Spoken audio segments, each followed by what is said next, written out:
जन्म झाल्याबरोबर वसुदेव बाबांनी टोपलीमध्ये घेतलं, गोकुळामध्ये ठेवलं. जिथं राजवाडा देवाच्या नशिबाला यायला पाहिजे होता तिथं देवाच्या नशिबाला ऐका गाईचा गोठा आलेला आहे. गाईच्या गोठ्यात भगवान श्रीकृष्ण लहानाचे मोठे झाले आणि एक दिवस त्यांना कळालं गोकुळातली लोक आपली नाहीत, आपले लोक मथुरेमध्ये आहेत आणि गोकुळ त्यांना सोडावं लागलं. गोकुळ छोटा. एक तरी घटना सुखाची आहे का सांगा कृष्ण प्रभूंच्या जीवनामध्ये. गोकुळ सुटलं. गोकुळ सुटल्याच्या नंतर मथुरेमध्ये आले आणि मथुरेमध्ये आल्याच्या नंतर एक दिवस मथुरा छोटी द्वारिका नगरीमध्ये येऊन राहावं लागलं. महत्वाचं आहे का, देव द्वारिका नगरीमध्ये आले आणि देवाचे किती लग्न झाले? 16,108 लग्न झाले. नवला एकही लग्न देवाच्या मनासारखं नव्हतं, सगळे मनाविरुद्धच होते. देवाच्या इच्छेनुसार लग्न झालेली आहेत असं चिंतन आपल्याला करता येत नाही. देवाची इच्छा जिथं होती ती राधा, राधेच्या सोबत देवाचं लग्न झालं नाही. ऐका, खूप लग्न झाले, देवाला खूप लेकरं झाले. महत्वाचं विधान करतो, देवाचं एकही लेकरू त्यांच्या मनासारखं झालं नव्हतं. सगळे देवाचे लेकरं बिघडले होते, देवाच्या हातून गेलेले होते. कोणाचे? देवाचे. मग सहजच लोक आमचा सारखा महाराज आल्या बरोबर लोक म्हणतात महाराज काय करावं, आमचं पोरग बिघडलंय. अरे बाबा, देवाचे बिघडले होते, आपले बिघडले, त्याच्यात काय नवलय? लय आम्हाला सांगत जाऊ नका बिघडले बिघडले बिघडले. तो वातावरणाचा भाग असतो. चला असू द्या. मला एवढंच सांगायचं आहे, देवाचे सगळे लेकरं, देवाचे सगळं कुळ आपापसामध्ये भांडण करून देवाच्या समोर मेले. त्याला आपण म्हणत असतो यादवी माजली होती, बरोबर का नाही? आपापसामध्ये भांडण करून हे सगळे प्रसंग घडल्याच्या नंतर देव ध्यानस्थ झाले. तिथं तो शिकारी आलाय, त्यानं बाण मारलाय आणि त्याचा बाण लागल्या बरोबर भगवान श्रीकृष्णांची इहलोकाची यात्रा समाप्त झाली. एवढे सगळे प्रसंग ऐकत असताना कुठं देवाच्या जीवनामध्ये सुख होतं सांगा बरं? दिसलं का कुठंतरी? कुठंतरी दिसला का एकतरी सुखाचा प्रसंग? पण आता पुढचं विधान ऐका. एवढे सगळे दुःखाचे प्रसंग आहेत, पण कधीतरी देव मोठ्यानं हंबरडा फोडून रडले आणि रडून म्हणू लागले आता दावच घेतो, एकदाच गळ्यामध्येच टाकतो. कंटाळलो मी आता. किती हे संकट, किती ह्या वेदना, किती हा संघर्ष, यापेक्षा मेल्याला बरं असं कधीतरी कृष्ण परमात्मा म्हटले का? नाही. का?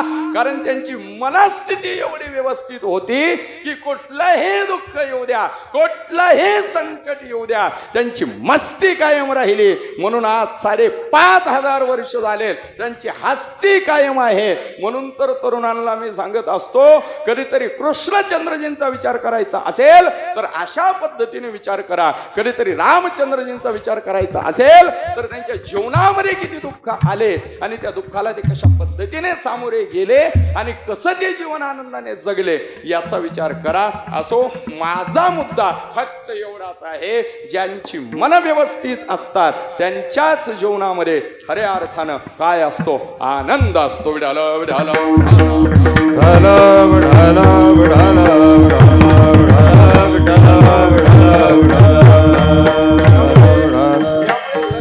ठेवा महाराज. कधीतरी ना माणसानं एकांताचा स्वीकार करावा आणि एकांताचा स्वीकार करून या मनाशी संवाद साधावा. तुकोबाराय म्हणतात ना, ज्या ज्या वेळेला आम्हाला एकांत मिळाला का नाही त्या त्या वेळेला काय झालं? तुका म्हणे होय मनाचे संवाद, तुका म्हणे होय मनाचे संवाद, बाबा तुका म्हणे होय मनाचे संवाद, म्हणे होय मनाचे संवाद. बोलाच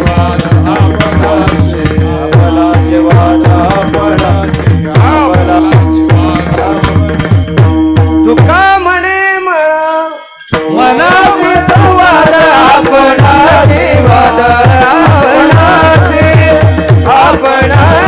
वाद, आपणाचे. तुका म्हणे होय मनाचे संवाद, आपणाचे वाद, आपणाचे वाद,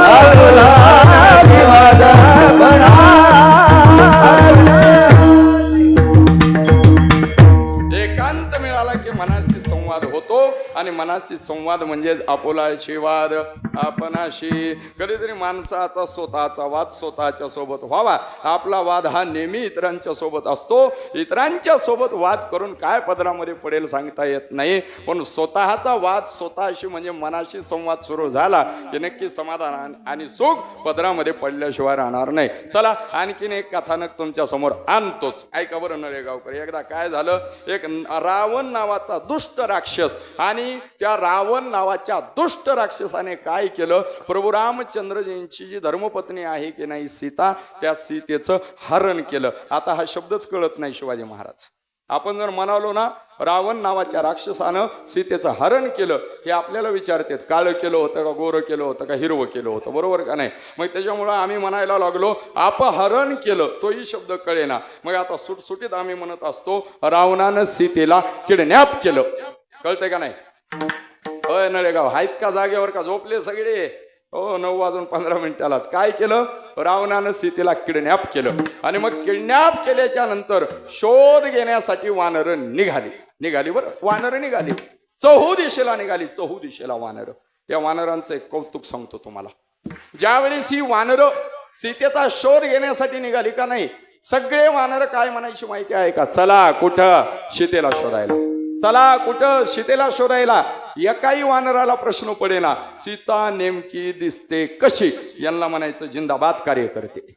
तुमच्याकडे असतात का, तुमच्याकडे नाहीत ना, वा वा नशिबाने तुम्ही बरं का, लक्षात घ्या. हा जिंदाबाद कार्यकर्ते कसे असतात, त्यांना नेता काय करतो, नेता काय बोलतो, काही घेणं नसतं देणं नसतं. त्यांचं एकच म्हणणं असते, आपण जय हो म्हणायचं, नेत्यानं चपटी दिली की घ्यायची, बाकी कुठलाच विचार करायचा नाही. आहे की नाही. जिंदाबाद कार्यकर्ते. तसे ते सगळे वानर म्हणू लागले चला कुठं सीतेला शोधायला. एकाही वानराला प्रश्न पडेना सीता नेमकी दिसते कशी, कुणालाच प्रश्न पडेना.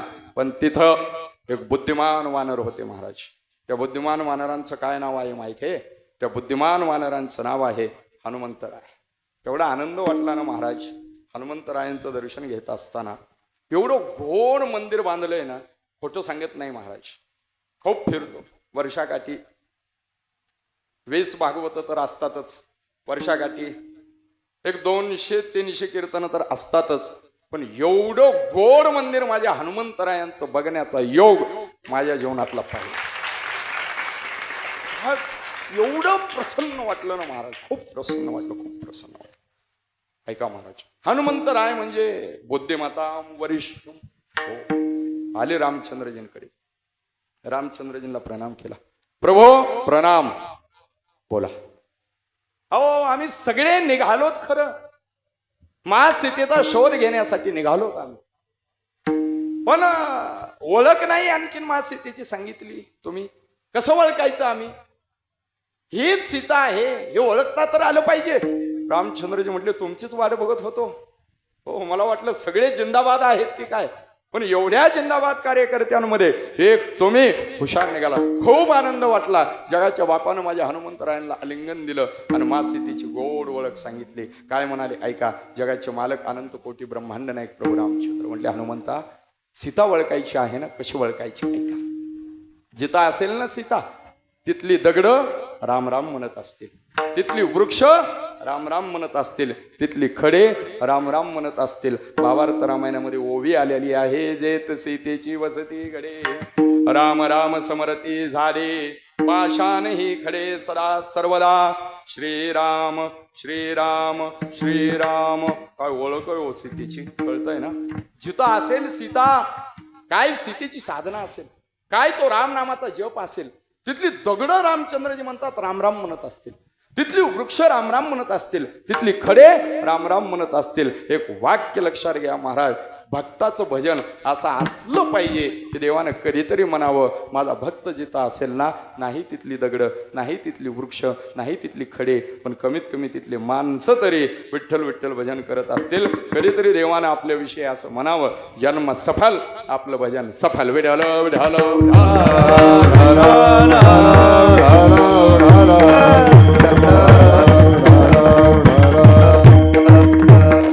ऐका. रामचंद्रजींनी ओळख दिली, हनुमंतरायांनी ती ओळख श्रवण केली आणि चहू दिशेला निघालेली वानर, जिकडं संशय दाट होता ती दिशा होती दक्षिण दिशा. तिकडं अंगद असेल, नळ असेल, नीळ असेल, जांबवंत असतील, हनुमंतराय असतील, ही सगळी वानरं निघाली. पण माझा मुद्दा काय आहे आता लक्षात येईल तुमच्या, ही सगळी वानरं सीतेचा शोध घेण्यासाठी निघाली. यांना सीता नाही सापडली, पण यांचे जे चेहरे होते का नाही ते उदास झाले, यांचे जे चेहरे होते का नाही ते भकास झाले. असं वाटू लागलं गावातल्या सगळ्या गौऱ्या आणल्यात आणि यांच्या तोंडावरती आणून फोडल्या. बरोबर का नाही. हो असे चेहरे असतात बघा कधी कधी. आता इथं सगळे चेहरे फ्रेश आहेत, नाही तर कधी कधी असं आमच्या नशिबाला येतं महाराज आमच्या समोरच बसलेले असतात. आम्ही रडायचं सांगितलं त्यांना रडू येत नाही, आम्ही हसायचं सांगितलं त्यांना हसू येत नाही. महाराजांना काही जरी सांगितलं त्यांचे चेहरे उदासच गावऱ्या फुटल्यासारखे, त्यांचे चेहरे कसे कायम 12 वाजलेलेच आणि बघत येत असं जणू काय त्यांचं एवढंच म्हणणं असतं तुझ्यासारखे बकल आले गेले आणि नुसते गेले नाही मेले काही फरक पडत नाही आम्हाला. तुझं तुझं चालू दे, ठरल्यापेक्षा वाटलं तर 2-3 हजार जास्त घे बाबा, पण उघड डोक्याला टेन्शन देऊ नको. चापा आले ना ठेवले ना बोले ना आई नाही. असा चेहरा झाला कोणाचा? तुमचा नाही. असा चेहरा कोणाचा झाला? माझाही नाही. मग असा चेहरा कोणाचा झाला? बोला बोला. त्या वानरांचा झाला हो, त्या वानरांचा झाला. आणि तो चेहरा उदास झालेला चेहरा बघितला कोणी? एका स्वयंप्रभा महान तपस्विनीने. आणि तो चेहरा बघितल्याबरोबर स्वयंप्रभा म्हणाली का रे वानरांनो काय झालाय? अहो काय सांगावं, रामाची सीता शोधण्यासाठी निघालो आणि आमचे चेहरे. अरे एक काम करा, रामाची सीता नंतर शोधा, अगोदर आत्मा रामाची शांती नावाची सीता आहे का नाही तिला प्राप्त करा. आणि मग ते वानर सर्व स्वयंप्रभेला म्हणाले काय केलं पाहिजे आत्मारामाची शांती नावाची सीता प्राप्त करण्यासाठी? आणि त्या स्वयंप्रभेनं सांगितलं काही नाही, एकांताचा स्वीकार केला पाहिजे, ध्यान केलं पाहिजे, मनाशी संवाद केला पाहिजे, मग तुम्हाला समाधान मिळेल आणि मग नंतर रामाची सीता सापडेल. पुढे रामाची सीता कशी सापडली हा माझा मुद्दा नाही. त्या स्वयंप्रभेनं जे सांगितलं फक्त तेवढंच सांगायचं होतं. ज्याला समाधान आनंद सुख पाहिजे त्यानं काय केलं पाहिजे? मनाशी संवाद साधला पाहिजे.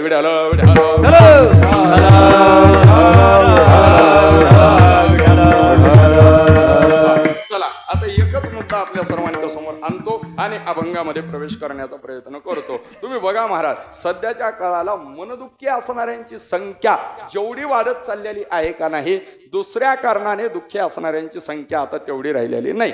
असा एक दोहा आहे, कोई तनदुखी कोई मनदुखी कोई धनबीन रहत उदास. आता काय झाले, वैद्यकीय सेवा खूप पुढे चाललेली आहे, त्यामुळे शरीराने दुःखी असणाऱ्यांची संख्या फार फार कमी होत चाललेली आहे. तुम्ही बघा आता शरीराने लोक फार दुःखी होत नाहीत. झालाच आजार 2-4 पैसे जातील पण पुन्हा व्यवस्थित टकाटक होऊन येतात. आता धनाने देखील फार लोक दुःखी होत नाहीत, कारण आता धन पहिल्यापेक्षा अधिक प्रमाणामध्ये आपल्याकडे आहे. का पहिलं धन आपल्याकडे अधिक होतं का आता धन आपल्याकडे अधिक आहे? आता धन आपल्याकडे अधिक आहे. आमच्या महाराष्ट्रामध्ये ना आता सरकार अकाउंटवरती पैसे टाकत आहे. इकडं आणखीन सुरू झाला आहे की नाही काही कल्पना नाही. महाराष्ट्रामध्ये एक योजना सुरू झालेली आहे, लाडकी बहीण योजना. इकडं नाही ना? नाही का? होऊ द्या सुरू इकडं पण. हा इकडं जर लाडकी बहीण योजना सुरू झाली तर आमच्यासारख्या महाराज लोकांचं बरं होईल हो. कारण या लाडक्या बहिणी दर्शनाला आल्या की दर्शनाला आल्याबरोबर रिकाम्या हाताने दर्शन घेणारच नाहीत. एक पगार महाराजाच्या पायावर, महाराज करोडपती हो की नाही? हा चला ऐका, आता काय झाले, धनाच्या संबंधाने दुःखी असणाऱ्यांची संख्या कमी होत चाललेली आहे. पण थोडस चिंतन करा, थोडस लक्ष द्या, मनाच्या संबंधाने दुःखी असणाऱ्यांची संख्या मात्र वाढलेली आहे. एवढे मन कलुषित झाले, एवढे मन आपले छोटे झाले, एवढे मन आपले लहान झाले. अहो छोट्या छोट्या गोष्टीचं टेन्शन आहे आणि लगेच अटॅक आहे, बरोबर का नाही? डिप्रेशन आहे, त्रास आहे. याचं कारण आहे आपलं मन आहे की नाही ते दुःखी होत चाललेलं आहे. हल्ली तरुणांमध्ये जेवढं अटॅकचं प्रमाण वाढलेलं आहे तेवढं प्रमाण पूर्वी होतं का? मला सांगा, का अटॅकचं प्रमाण वाढत चाललेलं आहे? याला कारण आहे हे मन जे आहे का नाही ते दुःखी. आणि याला सुखी करण्यासाठी, याला आनंदी करण्यासाठी, म्हणजे आपणच सुखी होण्यासाठी, आनंदी होण्यासाठी काय केलं पाहिजे तर मनाशी संवाद साधलाच पाहिजे. नेमकं जगद्गुरु तुकोबारायांनी आजच्या अभंगामध्ये हेच केलंय. जगद्गुरु तुकोबारायांनी एकांताचा स्वीकार केलाय. तो भामनाथाचा डोंगर आहे, तो भामचंद्राचा डोंगर आहे, तिथं एकांताचा स्वीकार करून जगद्गुरु तुकोबारायांनी जिथं सुख आनंद मिळणार आहे मनाशी संवाद साधून ते काम शोधलं आणि लगेच मनाला ते काम सांगून टाकलं. अभंगाचं पहिलं करी ह्याची काम, करी ह्याची काम, करी ह्याची काम, करी ह्याची काम, करी ह्याची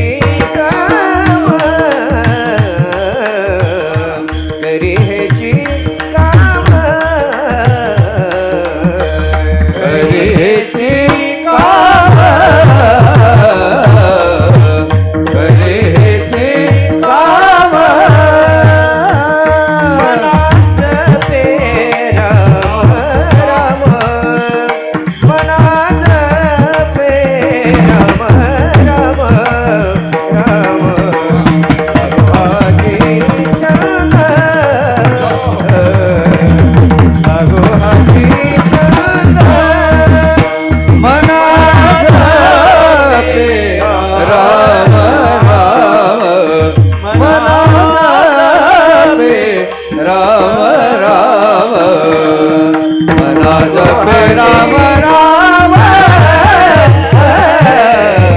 अगो हाती छंद अगो हाती छंद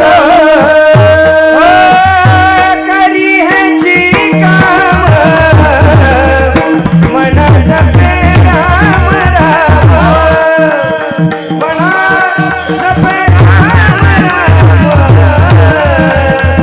मना जपे राम करी है जी काम मना जपे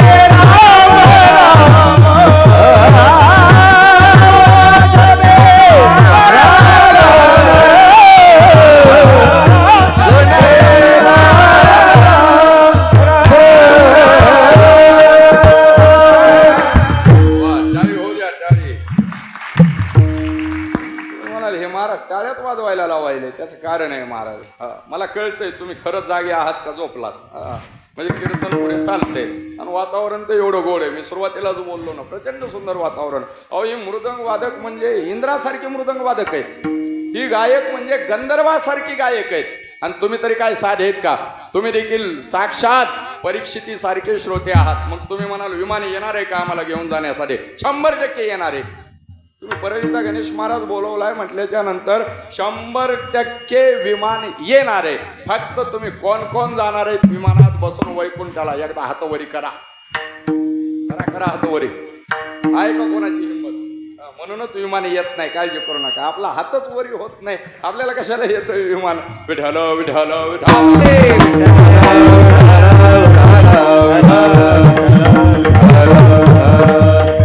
ऐका आता इकडे लक्ष द्या. काय केलंय जगद्गुरु तुकोबारायांनी? जगद्गुरु तुकोबारायांनी एकांताचा स्वीकार करून मनाशी संवाद साधलाय. आणि मनाशी संवाद साधून जे योग्य काम आहे, जिथं सुख आहे, जिथं आनंद आहे, जिथं समाधान आहे, तेच काम मनाला सांगितलंय. करी हेची काम. अगदी चकारानं सांगितलेलं आहे. बरं, कोणाला सांगितलंय? मनाला सांगितलंय. मनाला थोडासा जरा मनाचा जो विचार आहे तो आपल्या सर्वांच्या समोर ठेवतो. हे मन नावाचं काय प्रकरण आहे? ऐका, हे जे मन आहे का नाही, अंतकरणाचा एक भाग आहे. ज्ञानोबाराय ओवे देतात. ज्ञानेश्वरीमध्ये बुद्धी आणि मन, चित्त, अहंकार, हन हे चतुर्वेद चिन्ह अंतकरणाचे. मन हा भाग सांगितलेला आहे. लक्षात घ्या अंतकरणाचा. आणि हे जे मन आहे का नाही, फार भयंकर आहे हो.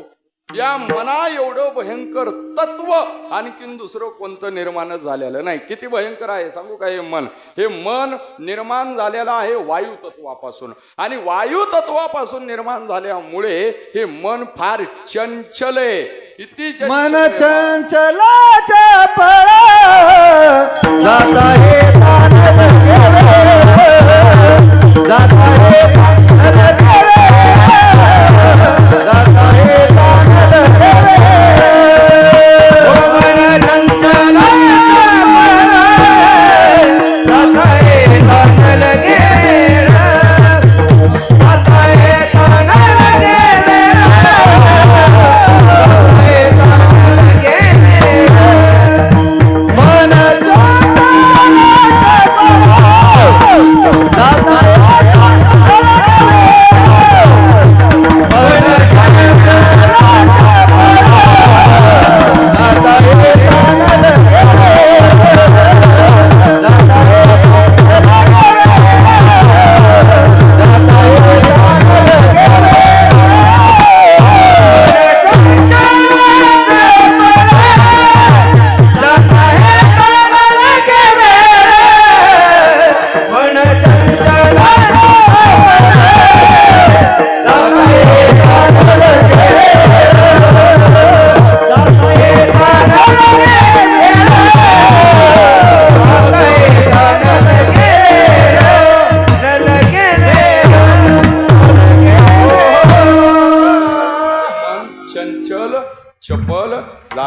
गेले. येता न लगे वेळ. फार चंचल माऊली सांगतात हे मन कसं आहे ऐका. संतोषाचे चाड लावे विवेकात ते भुलवे पैसे तरी हिंडवी दाही दिशा.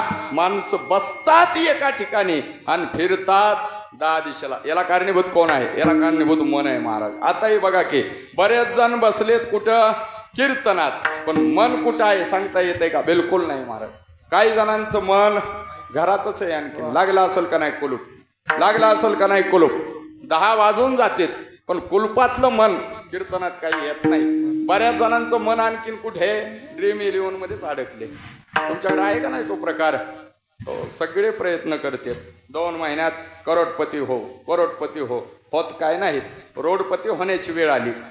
त्या ड्रीम 11च्या नादात, त्या 3 पत्तीच्या नादात, त्या रमीच्या नादात. आणि पुन्हा एक जाहिरात असते बघा त्या रमीची. तो मला कळतच नाही अशी का जाहिरात देते. खेलो ना महाराज. तुम्ही बघितले का ती जाहिरात? खेलो ना महाराज असं असतं का नाही? ते मला कळालंच नाही. ते महाराजाला खेळायला सांगतात का काय? विठ्ठल विठ्ठल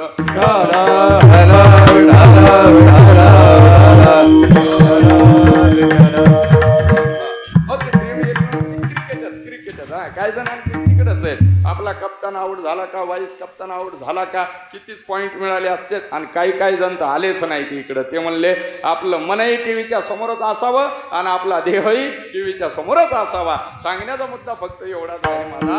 हे जे मन नावाचं प्रकरण आहे का नाही फार खतरनाक आहे महाराज. हे मन नावाचं प्रकरण फार भयंकर आहे. बैसे तरी हिंडवी काही दिशा. माणसं एका ठिकाणी बसलेले असतात, 10 ठिकाणी फिरत असतात. कोणामुळे? या मनामुळे. आणि एक गोष्ट लक्षात ठेवा महाराज, चुकीचा विचार करण्यामध्ये कोणाचाही हात धरा पण या मनाचा हात कधीच धरू नका. कायम चुकीचा विचार करण्यासाठी तयारच त्याचं नाव आहे मन. म्हणून तर संत म्हणले करू नये त्याची करी विवंचना. काय करीतो या मना परी न ऐके नारायणा. त्यामुळे कोणाचाही विश्वास ठेवा पण विश्वास कोणाचा ठेवू नका. नळेगावकर ऐका बरं. कोणावरतीही विश्वास ठेवा, कोणाचाही विश्वास ठेवा पण ज्याला जीवनामध्ये सुखी समाधानी राहायचं आहे त्यांनी मनावरती विश्वास ठेवू नका. कारण विश्वास जर मनावरती ठेवला तर 100% घातच झाला. असं चिंतनच केलंय बघा महात्म्यांनी. काय चिंतन आहे, फार गोड आहे बघा. हा जो मन नावाचा पाटील आहे की नाही, देहगावचा पाटील सांगितलाय. आणि हा देहगावचा पाटील फार विचित्र आहे म्हणे. कोणावरती विश्वास ठेवा पण याच्यावरती विश्वास ठेवू नका. जर याच्यावरती विश्वास ठेवला तर 100% घात पाडील. कशाचा? घात पाडील नेमाचा.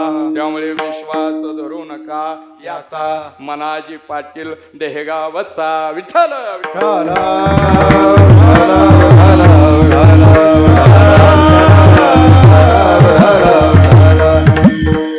जाऊ दे. या मन नावाच्या विषयावरती जर बोलतच बसलो तो फार वेळ जाईल. मला आटपायचंय लवकर कारण मलाही पुढे प्रवास करायचा आहे आणखी 350 किलोमीटर. त्यामुळे हे जे मन आहे का नाही जवळ आपल्याला कळालं असं गृहीत धरतो. आणि ऐका, हे चंचल असणारं मन, अंतकरणाचा एक भाग असणारं मन, नको त्या गोष्टीचा विचार करणारं हे मन, या मनाला तुकोबाराय म्हणायलेत करी हेची काम. आणि चकारानं म्हणायले. तुम्ही म्हणाल का हे मन तर एवढं काम करतं ना? तुकोबाराय म्हटले करू द्या. पण या मनानं आजपर्यंत जेवढ्या उठाठेवी केल्या, या मनानं आजपर्यंत जेवढी कामं केली त्यांनी आमच्या पदरात काही पाडलेलं नाही. आम्ही दुःखीच झालो. त्यामुळे आता मनाची सगळी कामं बंद करायची आहेत. कारण तुकोबाराय म्हणतात तुका म्हणे त्यांचे कळले आम्हा वर्म. त्यामुळे आता जे कर्म धर्म नाशिवंत. मनाला मायाजाळ आवडतो त्याचा मायाजाळ आजपासून बंद. मनाला नको ते विचार आवडतात त्याचे विचार आजपासून थांबवायचे. आणि या मायाजाळापासून सुटण्यासाठी, या अनेक विचारांपासून सुटण्यासाठी, अनेक दुःखांपासून सुटण्यासाठी, अनेक संकटांपासून सुटण्यासाठी एकच काम याला करण्यासाठी दिलं पाहिजे. आणि ते जे काम आहे की नाही ते मनाला सांगितलं. मना जपे